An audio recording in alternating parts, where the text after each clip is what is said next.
All right, before we get started here, we would just like to point out there is a couple of terms and ideas and words in this episode that may not be suitable for young children, so parental discretion is advised. I'm not sure any of the Mountain Life pods are really that suitable for young children, but this one more so than regular.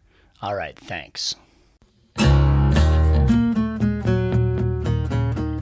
Well, all right, kiddos, it's time to sharpen up those edges and grease up your chains. We are going to live it up with Mountain Life. Dropping in 5, 4, 3, 2, 1. All right, Mountain Lifers, welcome to Living It Up with Mountain Life. This is Feet Banks coming to you from the beautiful west coast of Canada. The sun is shining, it's a spring day, and we're going to start this pod off by reading something. This comes from an Instagram user called Mountain Darlin', and she's categorized this under her Real Talk folder. So here we go. I didn't label myself an influencer, you did. Let's just take a quick moment here together. I didn't ask for you to follow me. I didn't sign up to some special influencer club or make it my life goal to have lots of followers. I posted photos about my life, my passions, and my thoughts. People connected with them. I worked with brands all over the world and made a name for myself. I work a 60 to 70 hour week, juggling a full-time job plus personal projects on the side.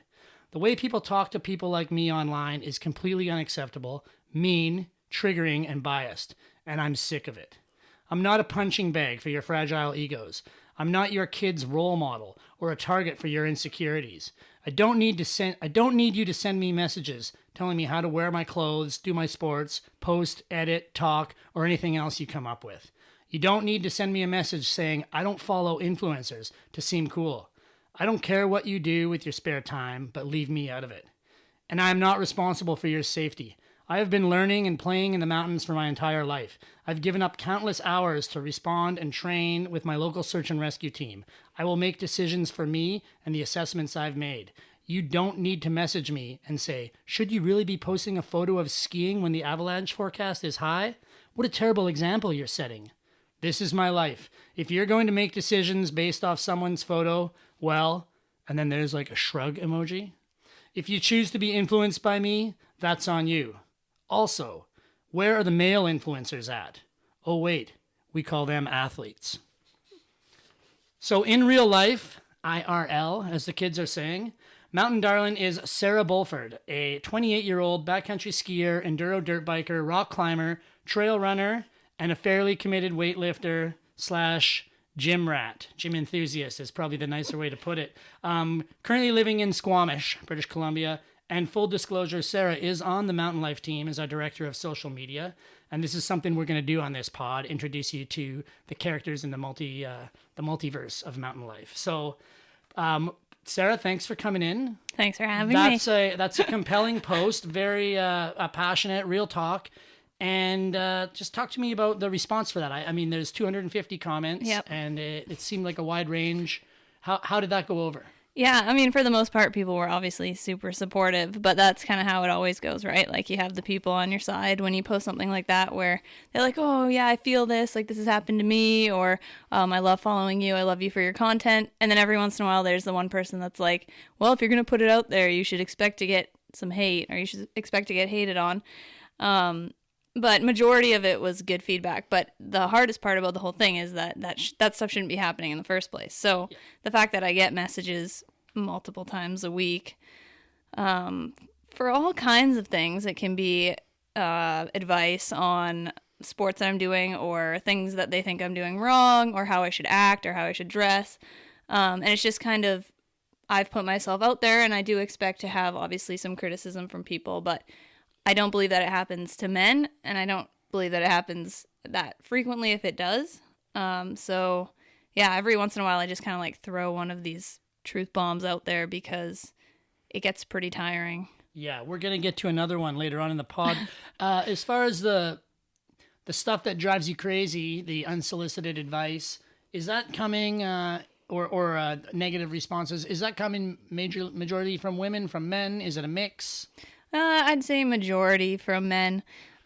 Usually just women are asking for advice or like my take on something or product that I recommend. But majority comes from men, and it's never, and a lot of times it can be people that don't follow me and they've like seen a photo in the explore page on Instagram and then they've decided that they should make a comment. Yeah. But yeah, it sadly it is majority men, which sucks. Yeah. Obviously it doesn't. I guess that speaks to a larger societal problem. Yeah. Where, you know, I guess men feel like they have the authority to speak Yeah, on whatever some they want. misogyny happening in there for sure.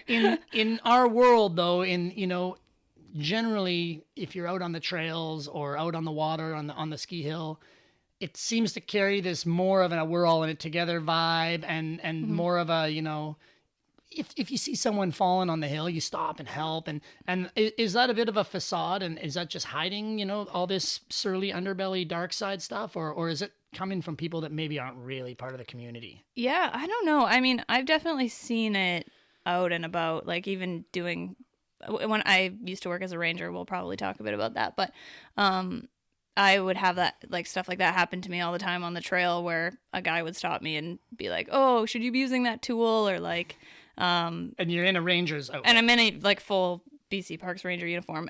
Or my favorite one was I was hiking a chainsaw up to go cut, and a guy said, and I had a male counterpart working with me, and he was like, oh, you're gonna let her carry that? And I was like, I literally turned around to him and I was like, are you serious? At the time it was like 2019. I'm like, it's 2019. Like, girls do stuff now, okay? Yeah, settle down. But it's definitely worse on the internet. It's definitely like we're in a pretty supportive, like pretty gender balanced community for the most part, but people aren't afraid to say stuff on the internet. Yeah, so I they let it all loose. I always my favorite bumper sticker that I made for myself was you know, the internet helping anonymous assholes feel tough since 1995, right? But, that's a good one.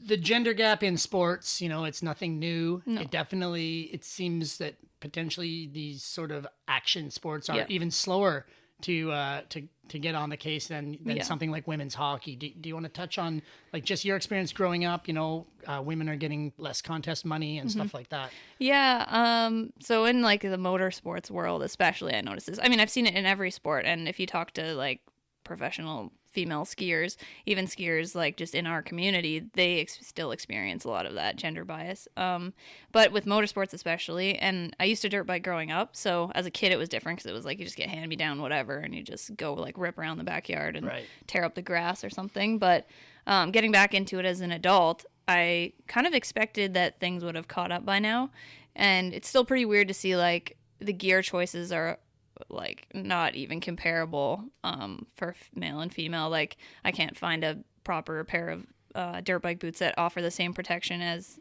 the men's boots, which obviously sucks because I don't want to like break my ankle or like get a stick to the calf or something. So yeah, there's definitely still a divide. There's still lots in like the competitive space. I know with like motocross especially, they end up canceling a lot of the female events. But there are groups out there that are trying to advocate to like bring all that stuff back. But I do notice that like in that space is kind of weird because in that space guys are actually, I think they've been like told off a lot because it's like there's that super obvious divide. So a lot of guys are actually aware of that, and so they won't just like run up to you and immediately like try to mansplain how to do everything. They'll actually like give you time to sort it out because they're like, I don't want to be that guy. Does it feel like the participants, the audience are catching on quicker than the industry itself? Yeah, I think so. I mean, if you look at the way the gear and even like if we're talking about dirt biking, even the way that bikes are developed, like I can't touch the ground. A lot of females, like the bikes aren't set up well for their bodies. So, I mean, and short male riders, but still it's like hasn't really caught up at all. Like there's tons of girls out doing it. Like I mostly ride with chicks, but just the industry has not kind of accepted that yet. Even if you look at marketing and advertising, it's mostly men. Yeah. So you said you recently got back into dirt biking. What spurred that on? I mean, there's we live in the mountain bike centralized world best place. Yeah. What made you decide to go with a moto instead? Yeah. Everybody probably thought I was crazy when I did that. Because this is like the greenest community where you wouldn't really think that people were dirt biking. I did 7 years of search and rescue in Squamish. And it was a lot of like, I used to be like a big into rock climbing. I do a little bit of climbing now, but I used to be like pretty big into it and lots of hiking and exploring. But just like 7 years on that team and seeing like everything that can go wrong in the mountains. I just needed like a break and like to do something that didn't like trigger an experience or some sort of event that I had been to with SAR. So, and just to like get away from people a little bit. Like, obviously I've worked with the public for a long time. And yeah, just kind of like, I just remembered riding as a kid and just feeling like so chill and like just getting all your jitters and stress out. And then got back on a bike and I was like, yeah, I'm supposed to be doing this. This is good. Yeah, you're a BC girl from Kimberley. Yeah, I grew up. Well, I was born in Kelowna, but I grew up in the interior, so I was in between Cranbrook and Kimberley. Right, and how did you end up out here? You know, how did you end up working in this space as the Wild West of the internet is where you spend all your time? Yeah, so right when I graduated, I was working at a summer camp, like a forest education center just outside of Invermere. And I remember I was like in the office one night and I was like, I gotta move somewhere. Like I've been here for like most of my life and I gotta go explore. So I just Googled somewhere on the coast with mountains because I only knew of Vancouver. I didn't know anything else. And Squamish was like the first hit. This was like, I don't even know, like almost 12 years ago.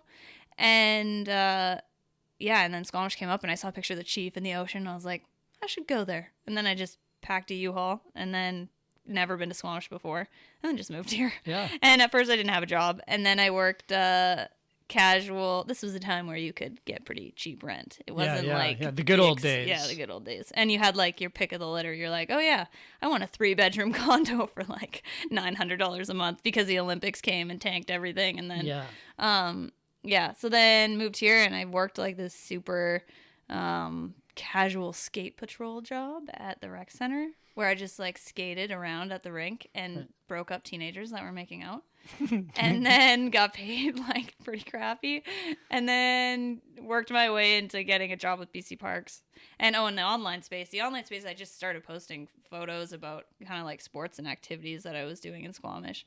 And in 2013 I was in this GoPro scouting program, which was like GoPro basically decided that they were going to look around North America and pick athletes and content creators that they could work with and just like give them jobs. Like, hey, provide us with content for a month and then you get paid and you get a camera or whatever. So I was part of that initial program. And that's kind of when my Instagram went wild. So like I didn't even really do anything. I just posted photos from GoPro and then GoPro reshared them and then it exploded. And then that translated into everything else. Social media career. Yeah, basically, and the job I'm in now because most of my experience comes from all of these like side hustles and side gigs. So boots on the ground. Yeah. So I mean, in the piece that I read, in your Real Talk post, you talk about the influencer versus athlete. Mm-hmm. I mean, obviously one can be both and some are only one. Mm-hmm. What's for you, what's the main issue there and the hurdle and how are people supposed to handle that? I guess the main issue is like women are just always, what's the right word here? They're kind of just always not taken as seriously as their male counterparts in sports, and in lots of other ways, but mainly in sports. And I think the hard part there is, a lot of times a guy can post skiing photos and, nobody has any problem with him considering himself an athlete. Even if he doesn't compete, even if he doesn't, like his goal isn't to be a pro skier, he's still considered an athlete. Where if a female posts pictures skiing and say they post a lot, people often pick up on like the jacket they're wearing or, the photographer or whatever. They don't get labeled right away as an athlete. And I've, in my kind of like group of women here who do all sorts of different sports, there is always that divide where they're like, I'm trying to take myself seriously and I'm training and I want to, excel in my sports, but I'm always labeled as like this influencer. And I don't think there's you are influencing people on the internet. Like there's nothing wrong with being that. It's just that it's the kind of like taking them seriously sort of angle where like you're just doing it for fun. And it's like, yeah. And then it comes with a whole other thing. Like influencer comes with like, oh, you get free shit and like you don't have a job and you go to the Bahamas and like someone takes all your photos. Have you ever been to the Bahamas? No. Yeah, me neither. I would love to go to the Bahamas. But yeah, then I think it's hard because then nobody takes you seriously. Because Right. as soon as you've been like labeled that influencer, Yeah. you apparently don't work for anything. Yeah. Which is why it's hard for females who are actually trying in their And actually, you're sports working to- all the time. Yeah, I'm working all the time. Like, even with me and like dirt biking, like I'm pushing myself really hard. There's a lot of things I really want to do and accomplish, and like I'd love to race enduro. It would be amazing. So for me, it's like I'll even have people message now, like, you know, just wanting me to like justify how I ride, or like if I get free stuff, whatever.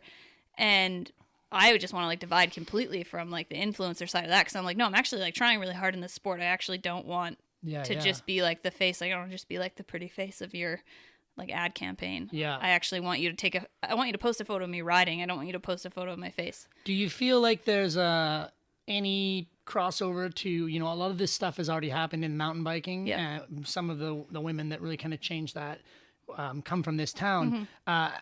Has the trail been blazed a bit, or are the two sports so separate that you're reinventing the wheel? Yeah, I think a little. They're pretty separate, and I think you're reinventing it a bit. But there definitely are already like some trailblazers that are out doing stuff. Right. There's, I'll just use their Instagram names because it's the easiest way to find them. There's Crystal Loves Moto and Megs Brap, and those two have been like basically my go-tos for anything. Like if I want to figure out gear that'll fit a smaller body, if I want to figure out like what hurdles they've gone through to enter a race or whatever, or just like get skills from, those are like my two go-tos. But there definitely are, it seems like there's fewer of them, or they're just not like in the spotlight. But is it a bit of a catch-22? I mean, we always say, you know, particularly when speaking about women in sport and with the magazine, and you know, the amount of pictures and stories that we're running, where they come from, but we always say, you know, you can't be who you can't see. Right. And you know, even just for you to be able to see those two examples,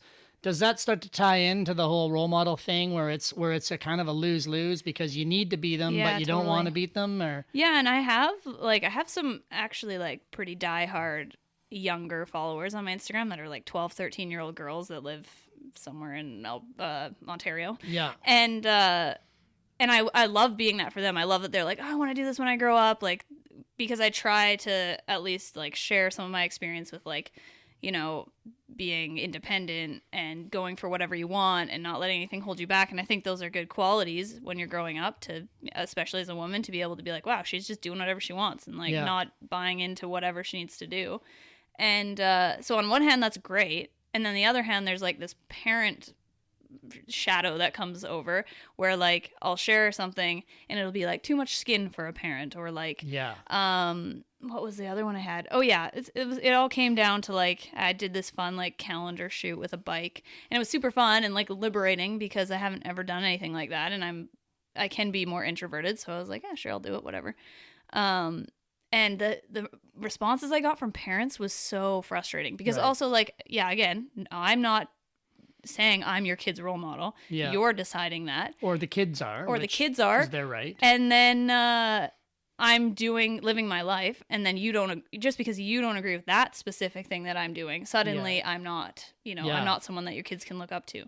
So do you feel limited? Like, does that limit the kind of photos that you post? Or is it like, I really wish I could put up a picture of me swilling Jack Daniels, but I know I'm going to hear about it, so I don't? Or yeah, I mean, I think I'm just careful because things just backfire and all. I've just seen things on the internet like backfire in weird directions where you're like, so like the safer you can keep yourself, but you shouldn't have to, because I feel like, again, the things I see from my friends that are guys and influencers and athletes and everybody in that space, they seem to kind of get away with whatever they want. Totally. So, and I don't see the same kind of like shadow of judgment from and their are you, communities. The parents, can you tell, are you hearing from mothers or fathers? Oh, or yeah, they'll always tell me, right? The first line and thing will be like, first they'll be like, I love your content, but, and then they'll be like, I have a 12-year-old son, or I have a 15-year-old daughter.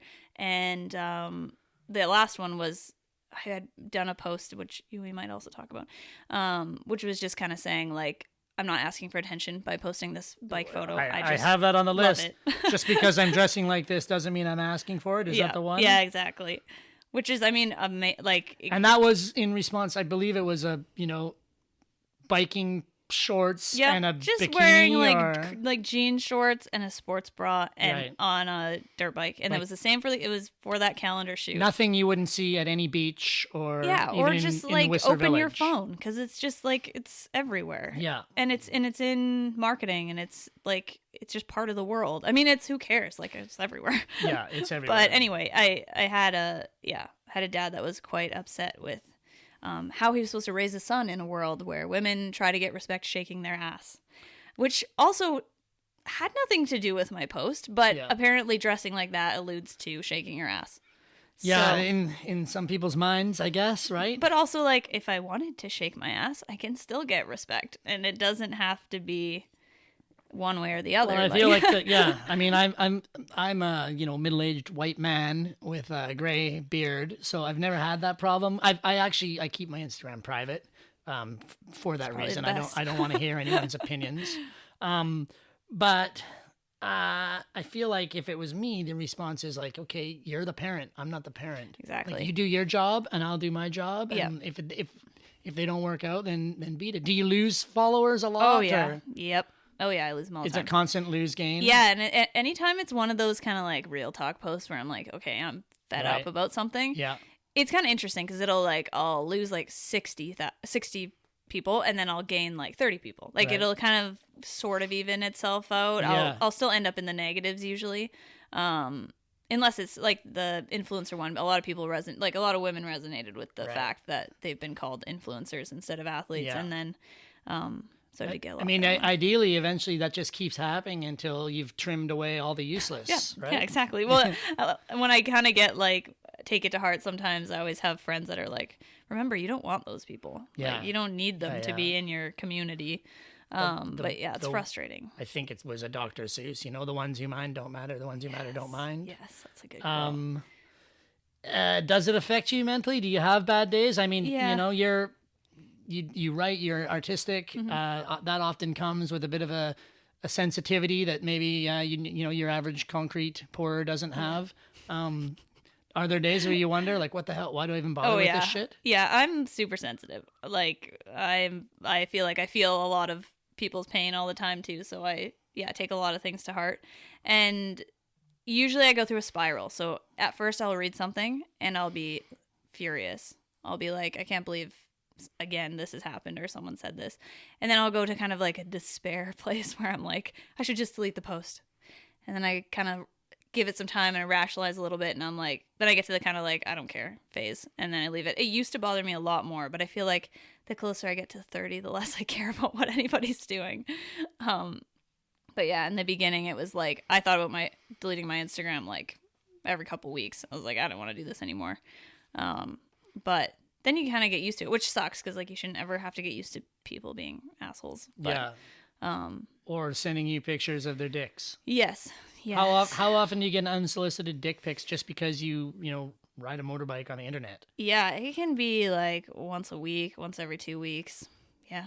Crazy. Depends. And it can be people that don't even follow me. Like they just randomly saw a picture in the Explore page and they're like, this girl deserves a dick. Yeah. And then I'll get one. Or they'll like, the last one I got was, they got me because I saw a message and it said, I really want to go for a ride with you. And then there was a picture, and in my nice, like try to make friends brain, I'm like, wow, another person to go dirt biking with.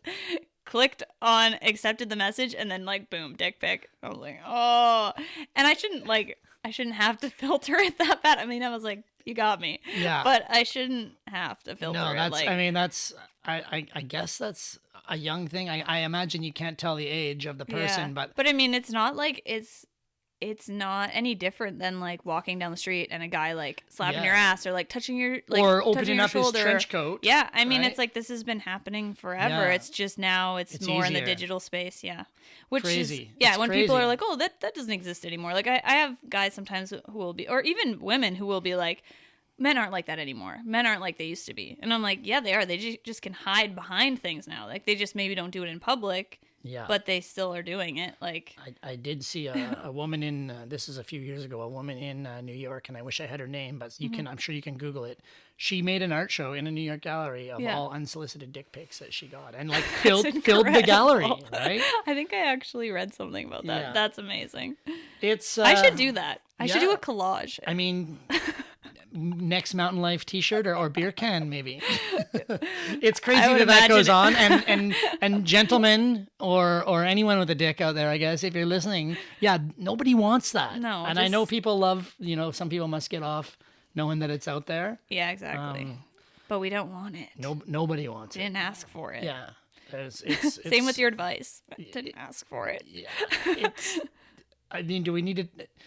The advice and the mansplaining we kind of touched on. Yeah, we've got that. Let's take it back to which I know when you first started with us, you put an article up, why I quit my dream job, the ups and downs of working in one of BC's most mismanaged parks.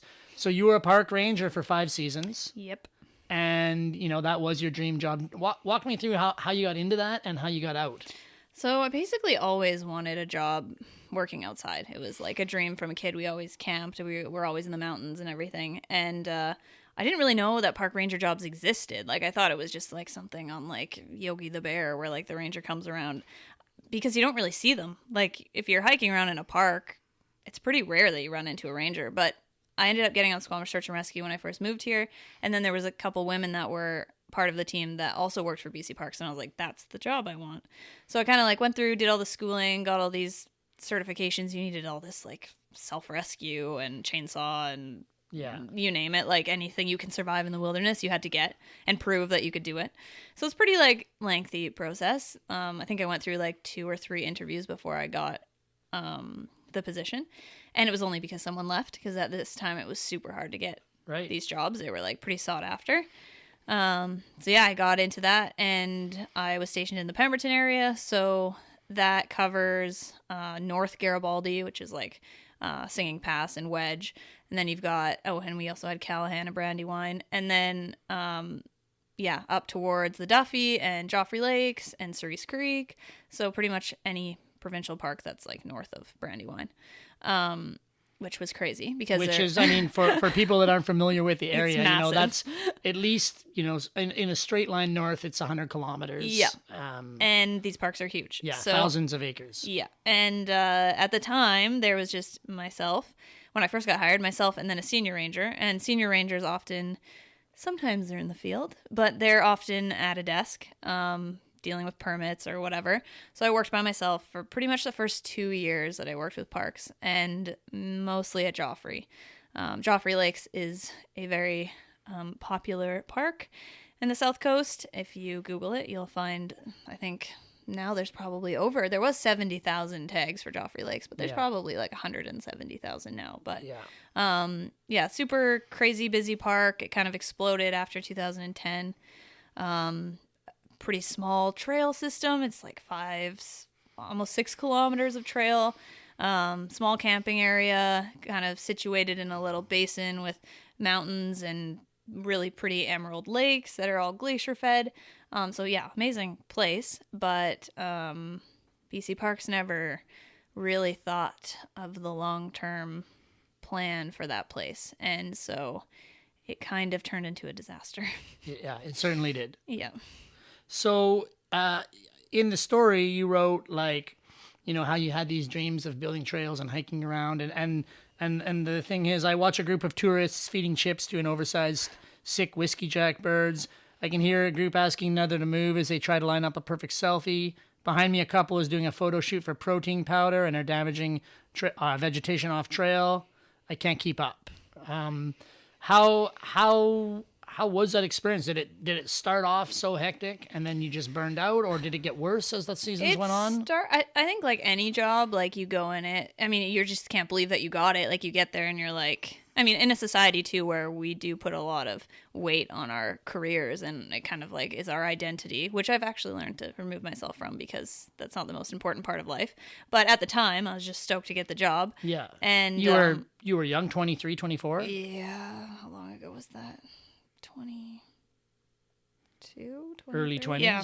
I Yeah. have to do the math, and I can't do it that fast. No worries. But yeah, young, just like stoked, couldn't believe, because I mean, for me, I was like, I love this. This is going to be my career. I'm going to do this forever. And I had known rangers from the past who worked up in Garibaldi Park in like the 70s, and there was like tons of rangers, and they had interpretive programs, and they had nothing but good things to say about being a ranger. So I was like, sweet, this is going to be my like lifelong dream, just living it out. And yeah, so I started out super gung-ho and like stoked, and it was busy, but I think just like the glamour of getting the job, I didn't really see all the problems right away. Looking back now, I'm like, yeah, that definitely still happened early on, but if anything, it was like, yeah, just building up to kind of like a breakdown of, I need to get out of this job. I don't think anybody goes into that to become a wilderness ranger and realizes how much time they're going to spend cleaning feces off the outhouse walls. No, definitely not. And like, not even that, but like, you're just a like glorified babysitter for adults. Right. It's just like the things that people do in these parks would blow your mind. Like building teepees around the feces that they've left on the back of the outhouse toilet for you, or log cabins, or just some sort of structure to hide it instead of cleaning it up. Yeah. So that was one that I dealt with a lot, which was very strange.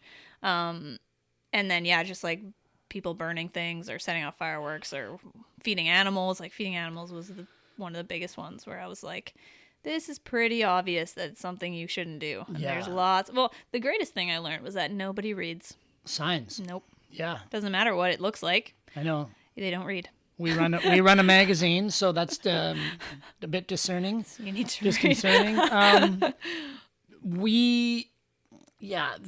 Is it, how much of it is just a lack of funding for the parks? How much of it would be more people would help, and then like I remember those parks in the 70s where they would have slideshows every night, and you would learn. I know. And how much of it is just the education component where, even our own residents that are, who these parks are supposed to be for in Vancouver, Yeah.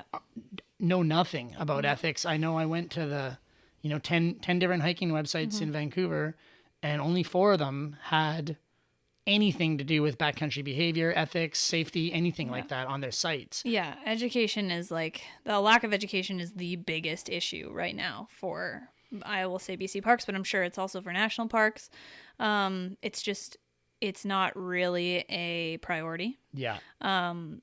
We can throw whatever we want on Destination BC and say, hey, pack out your garbage. But really, we know that people aren't going to learn from that. It needs to be implemented early, and it needs to be implemented in a way that you get educated, and then you get this reward of going into nature. Because it is like you have this amazing treat that you get to go out and experience, but you need to know how to treat it properly. Yeah.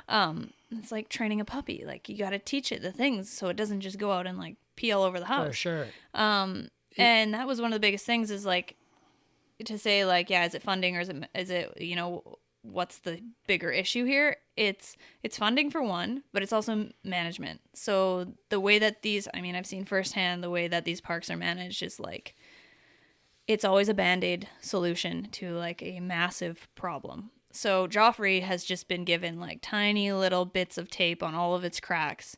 Right. Instead of dealing with kind of like, okay, we're going to really invest in this park. We're going to invest in having staff. We're going to put money into it. Instead, it's kind of just like nobody wants to do the work. Like, I would write a ranger report at the end of every season. I'd be like, these are the problems in the park. There are too many people. The animals are getting fed. They're following you on the trail. They're getting sick. The water's getting super polluted. The campsite's overrun. People leave their garbage everywhere. Blah, blah, blah, blah. I write it all down. There's no parking. You could get hit by a car, whatever. Yeah. And I come back from my layoff in the spring again, and nothing. It wouldn't have even been opened. No one would have even read that report. They would have seen it. Oh, great, you did it? Good. And it would go into a folder, and it would stay there. Right. And whether this is just like people, I don't really plan on having a job with government ever again, but whether this is just people like pushing to their pension and just like riding it out and in a cushy job, that's what it appeared to be like. But it's sad because the rangers that get hired, the like auxiliary staff, actually really want to be like stewards of the land and take care of the park and make a difference. But then it's like the longer you're kind of in it, the more you voice the problems, the less you're going to get to do and the less opportunities you're going to have. So you kind of just have to like sit back and shut up. Yeah. Which is really depressing. And like, I think the like average park user would be pretty frustrated knowing that that's the case. It feels like that's a microcosm for, government in general in this country.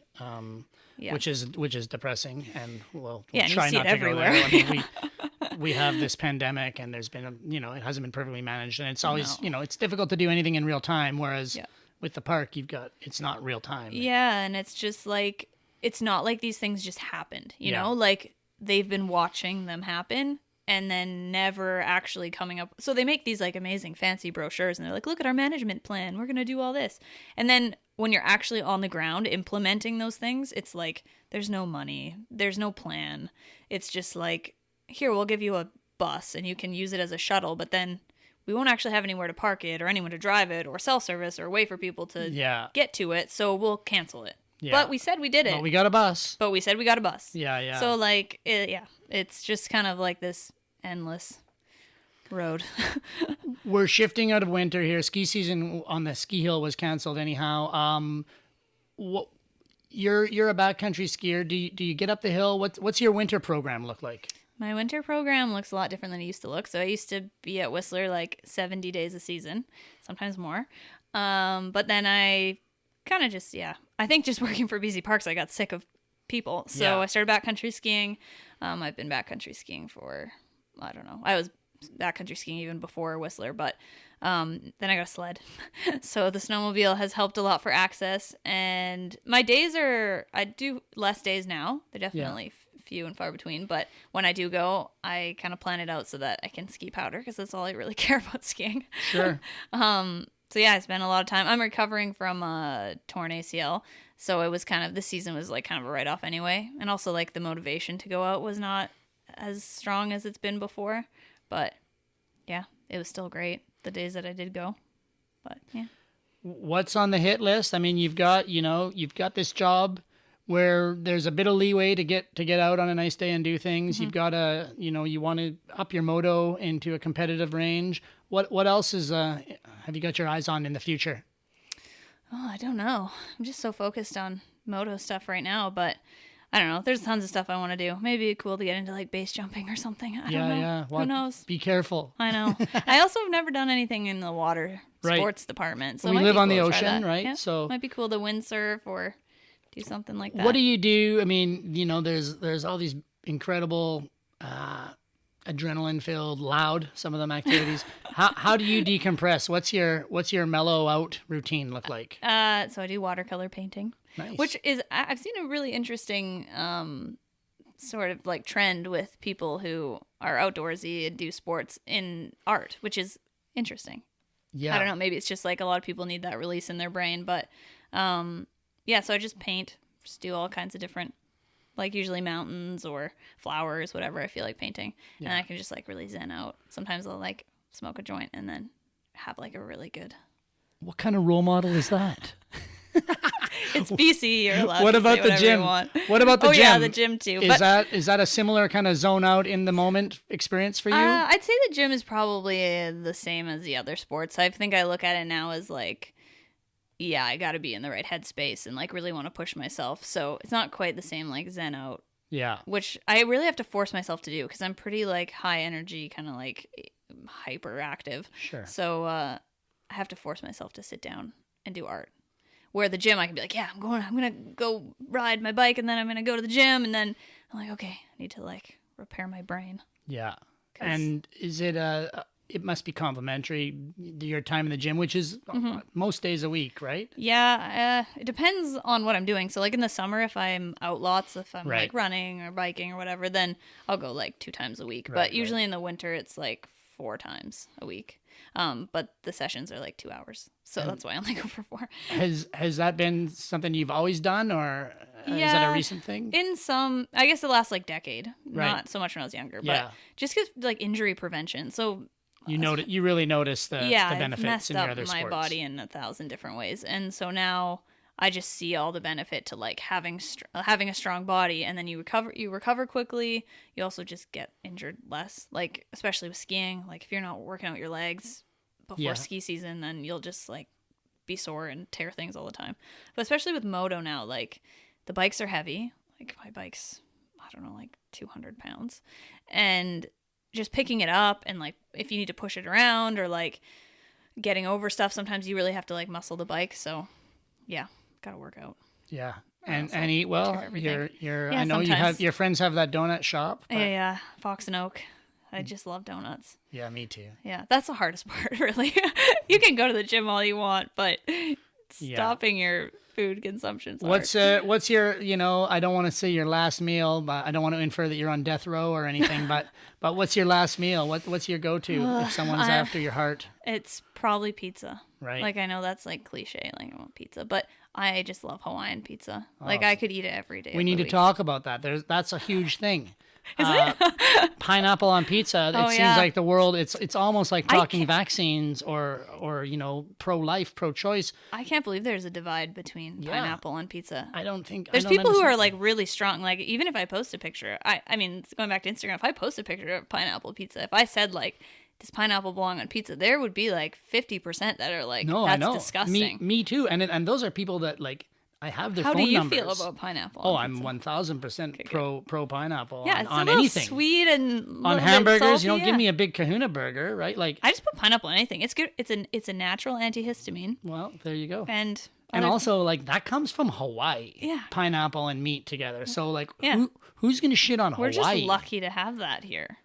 That's weird though that some people don't like that. Yeah, I'd like to know what else they don't like because I think there'd be some things that we wouldn't get along. I wonder if there's a trend where they just don't like certain things. Yeah, I'd like to see how they vote. What about the dill pickle pizza at the local pizza? Joe Pesto's here. Oh, I haven't had that, but I love pickles. I would put pickles on anything. It's like pickles, mustard, and cheese on pizza. It's the greatest thing. Amazing. Yeah, it's amazing. Yeah, I just often have like pickles and cheese as a snack, which is also another thing. Some people don't like pickles and cheese together. Wow. Go.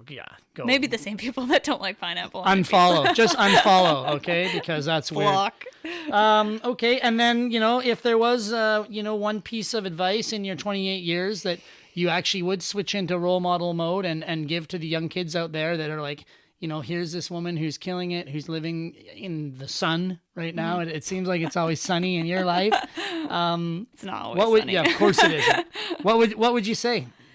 Not to be cliche or anything, but I would say like if there's something you want to do, just go do it. Like make it like that's my goal. I want to do that and just find a way to do it. Because for me, I've looked at things in my life where I'm like, that's totally unattainable. And I've kind of sat in that for a bit and then it hasn't happened for me.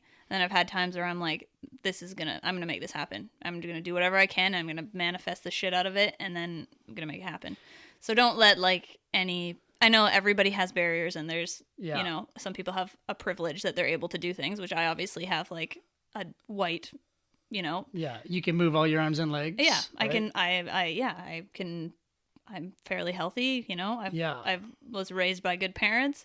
Yeah. So I obviously have a privilege and I know that, but you can still, I think, go for stuff and see if it happens for you. And are you a process person where you take a big goal and break it down into little pieces? Like, do you rock a lot of lists and things like that? I do love a good list, but it's funny. I do a lot of lists and planning in like work life, but personal life, I just kind of like, I'm like, that's where I want to be. I'm just going to make small little moves to get there. And I don't really calculate any of them. And some happen before I'm ready and then others happen later. So, yeah. Awesome. Well, Sarah, thanks for your time. Thanks It's been for a having pleasure. me. I mean, we work together. This is the longest we've ever spent in real life. I know. That's been a treat. We didn't even have our soup in a booth yet. That's French onion soup. It seems like something we would both like. Yeah, I love Cheese and onions.